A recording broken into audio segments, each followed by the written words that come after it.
picture this. It's 2 a.m. You are lying in bed, just staring right up at the dark ceiling. Oh yeah, we've all been there. Right. Your body is completely, utterly exhausted. I mean, your bones just feel like lead.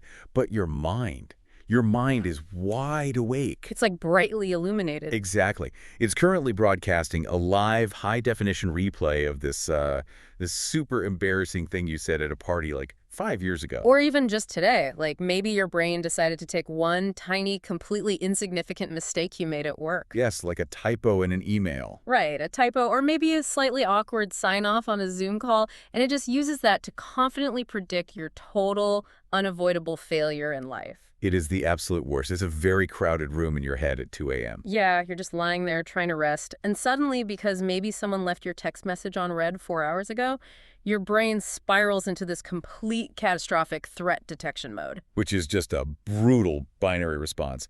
And the crazy thing is, I mean, we all do it. Millions of people fight this invisible, exhausting battle every single day. We really do. We are desperate for sleep, but our brains are treating an imagined future problem with the exact same physiological panic as a real, present physical danger. So for this deep dive, our mission is to figure out exactly why we overthink everything and, more importantly, how to stop it. It's a big mission. It is.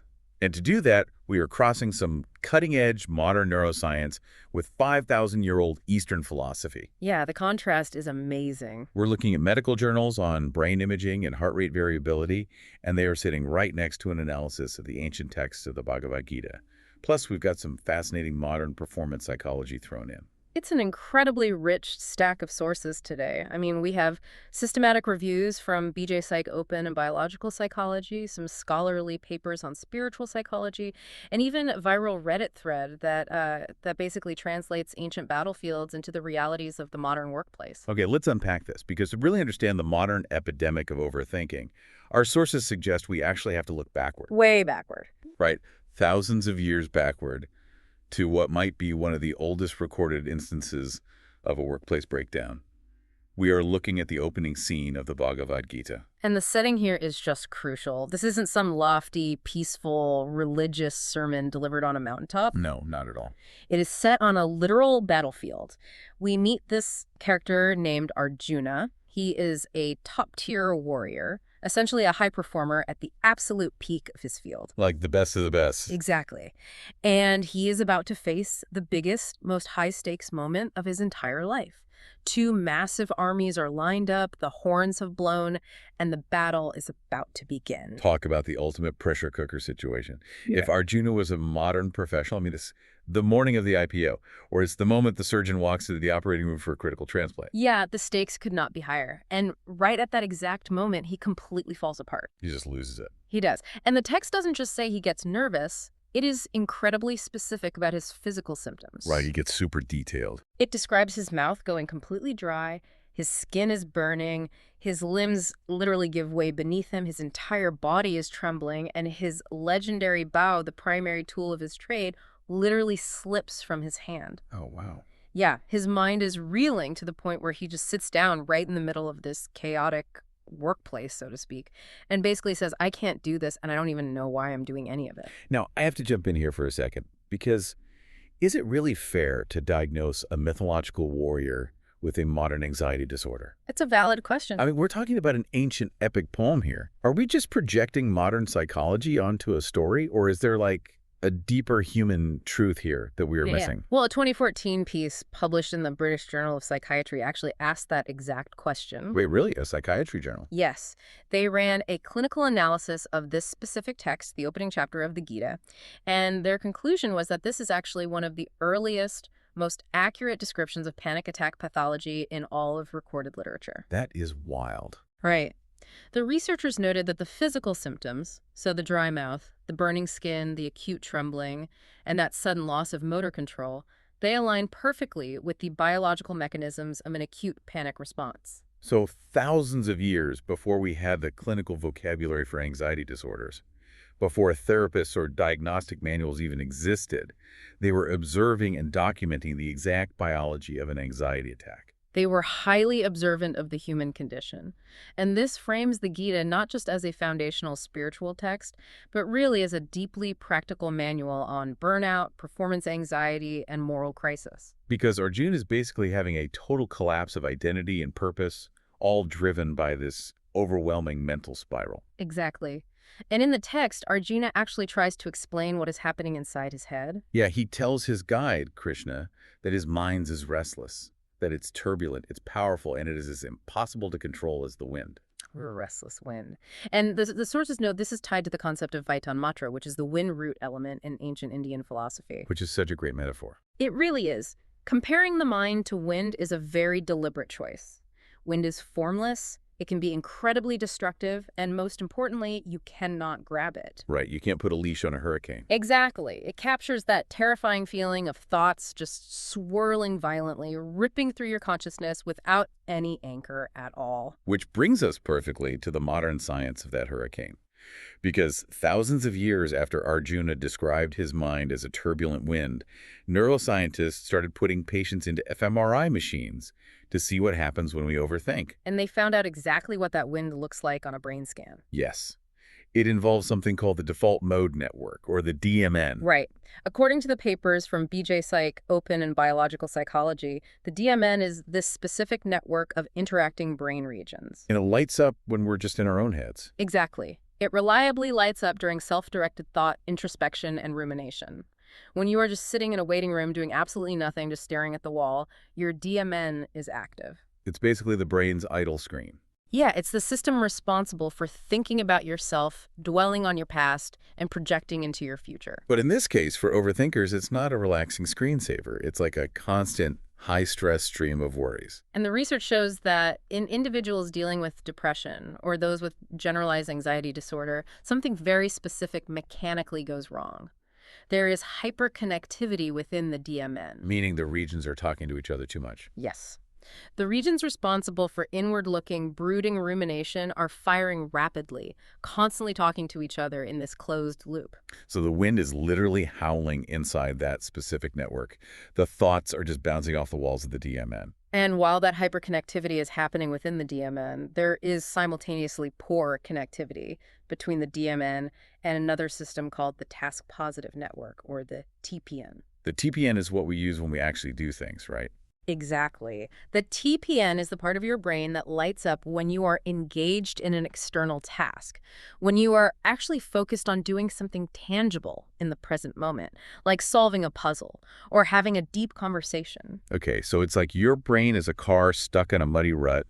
The engine is just roaring.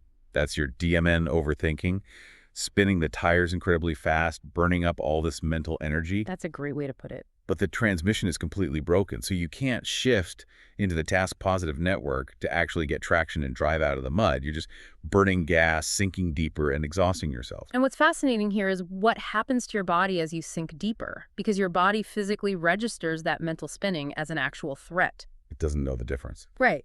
The biological psychology paper adds this fascinating layer involving your nervous system, this cognitive inflexibility, so your brain's inability to shift out of the DMN and into the TPN, is deeply tied to autonomic rigidity. Which they measure through something we hear about all the time now. Yes, heart rate variability, or HRV. HRV is a metric that pops up constantly on Apple Watches and fitness trackers. But what does it actually mean in the context of overthinking? Well, put simply, HRV measures the variance in time between the beats of your heart. And you actually want a high HRV. High variability is good. Yes. High variability means your autonomic nervous system is flexible. It means it can easily switch between rest and digest mode and fight or flight mode, depending on what the environment demands. Okay, that makes sense. But when your mind is rigidly stuck in a looping, perseverative thought inside the DMN, your HRV just plummets. Oh, wow. Your nervous system loses its flexibility entirely. It gets locked into a state of chronic, low-grade fight or flight, so your physical capacity to adapt to stress just disappears. So the mental loop literally creates a physical lockdown. Your Right. brain is looping, so your heart rate loses its flexibility, and your whole body just tenses up. Exactly. And the Sanatan podcast source explores the evolutionary logic behind this whole mechanism, because our brains aren't actually trying to torture us. They just think they're helping. Right. They are running an outdated survival script. Thousands of years ago, survival meant constantly scanning the horizon for danger. The brain is hardwired to seek out threats and fixate on them until they are resolved. But today, the brain cannot differentiate between an imagined future problem, like a looming deadline or a vague text from your boss, and a charging tiger. It just can't. It treats the social or professional threat with the exact same physiological panic as a physical predator. Your brain is trying to protect you, but its alarm system is completely broken. So if our evolutionary alarm system is broken, keeping us stuck in the mud of the DMN and basically ruining our physical flexibility, how do we manually override it? Well, Krishna actually gives Arjuna a psychological trick for this in the Gita. Right, and it centers around this beautiful metaphor about the ocean. We find this in chapter 2, verse 70, which the Times of India source analyzes. Krishna shifts from the chaos of the battlefield to this calming imagery. He compares the human mind to the ocean. The ocean, not a fortress or a shield to block the thoughts out. No, an ocean. Because thoughts, worries, expectations, and imagined scenarios are constantly entering the mind, day and night, just like countless rivers flowing into the sea. Okay, so the rivers are our thoughts. Exactly. And an ocean absorbs everything, but its fundamental nature never changes. The ocean remains vast, full, and steady. It never overflows, despite the massive, constant influx of water from all these rivers. It just takes it all in. Right. And the text suggests that overthinking begins when we treat every single incoming thought, every single river, as an urgent emergency that demands an immediate emotional reaction. But wait, I had to push back on this a little bit. Sure. If I just become this unmoving ocean and let every thought pass by without reacting, doesn't that just mean I'm basically quiet quitting on life? I can see why it sounds like that. I mean, if I stop caring about the thoughts, won't my performance at work or my engagement in my relationships completely tank? It just sounds a lot like apathy. It's a very common misinterpretation, actually, and the sources are careful to clarify the difference between detachment and apathy. Okay, how are they different? The text does not say stop thinking or stop acting. You can't stop the rivers from flowing. Life will continue to present real fears, actual deadlines, and complex problems. You can't avoid reality. Exactly. The core teaching here is a fundamental shift in identity. The realization is, you are not your mind. So the mind isn't the core of who you are. It's just a sensory organ feeding you data. And sometimes it's feeding you incredibly bad data. Your thoughts are like clouds passing through, but your true self is the sky. The psychological trick Krishna is teaching is the creation of inner spaciousness. Spaciousness. Yes. You allow the thoughts to arrive, exist for a moment, and settle on their own without emotionally participating in every single anxiety. Let's put this in the real world for a second. Say it's 4:55 p.m. on a Friday.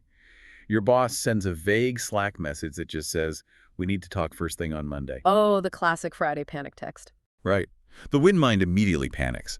It predicts you're getting fired. It ruins your entire weekend. You're constantly checking your phone. How does the ocean mind handle that exact same message? Well, the ocean mind reads the message and simply registers the data.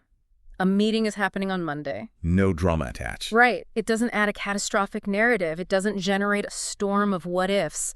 The thought enters the ocean absorbs it without rising in panic, and the person just logs off and enjoys their Friday night. Wow. Overthinking survives entirely on your emotional involvement. The more you panic about a thought, the more energy you feed it. So the less emotional momentum you give a thought, the faster it dissolves. Yeah. You aren't suppressing the fear of getting fired. You just aren't chasing it down the rabbit hole. Exactly. A steady mind doesn't run toward the rivers flowing into it. That is the essence of non-attachment. And it addresses your feel of quiet quitting perfectly, because you are still experiencing the world, you are still doing your job, but you are no longer at the mercy of every single ripple in the water. Here's where it gets really interesting. Because you might assume that this kind of calm detachment would make you less effective. But the sources reveal what I think is the ultimate paradox of this entire deep dive. It really is a paradox. It's how letting go of the results actually makes you perform significantly better. Yes. This brings us to the most famous verse in the Gita, chapter 2, verse 47.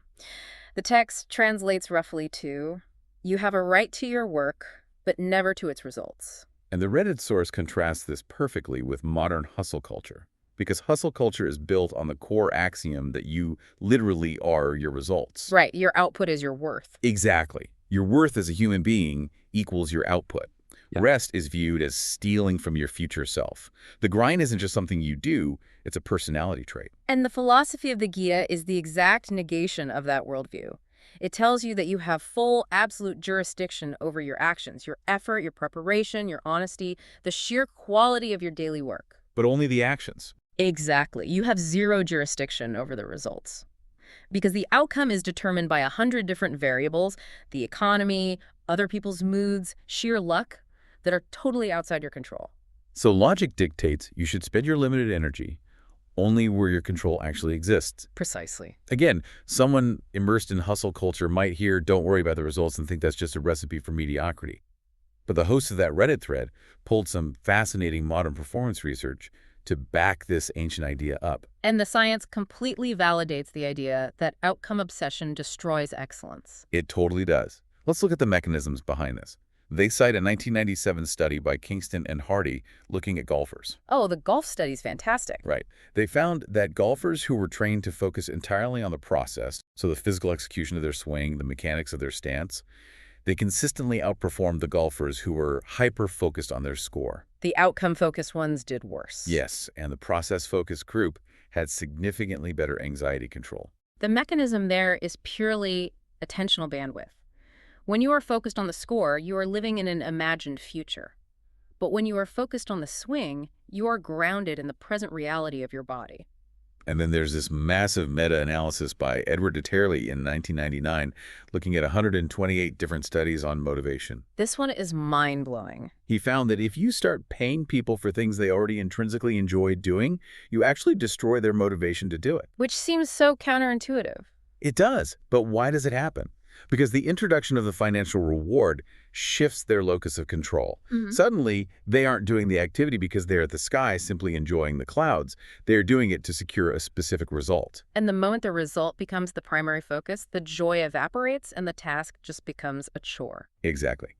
And perhaps most tellingly, we have the research by C.M. Bylock and Thomas Carr on why highly trained experts choke under pressure. Yes, this explains so much. When experts, whether they are athletes, musicians, or executives, are put under extreme outcome pressure, they start over-monitoring the basic mechanics of their task. Yeah. Things that normally run on pure autopilot are suddenly being heavily scrutinized. Biologically, what is happening during a choke is that the pressure of the outcome forces the prefrontal cortex, which is the thinking, analyzing part of the brain, to interfere with the motor cortex, where automatic physical memory lives. Oh, so the brain is getting in its own way. Literally, by obsessing over the result, the brain literally jams its own signals. The person over-supervises their own body, and they fail. So if we connect this to the bigger picture, all this research from the golf swings to the motivation studies to the choking phenomenon, what it's telling us is that detachment isn't the enemy of excellence. Not at all. Attachment is the enemy. Right. When you attach your entire identity to the scoreboard, to the result you cannot control, your default mode network goes into absolute overdrive. That's when the wind starts howling again. Yes. You start ruminating, worrying, predicting failure, and destroying your heart rate variability. But when you detach from the result and focus purely on the action in front of you, your DMN quiets down. The restless wind finally stops howling. And your task-positive network can effortlessly shift into gear, allowing you to execute your skills flawlessly. Exactly. It frees up all that cognitive bandwidth you were wasting on anxiety and lets you apply 100% of it to the actual work.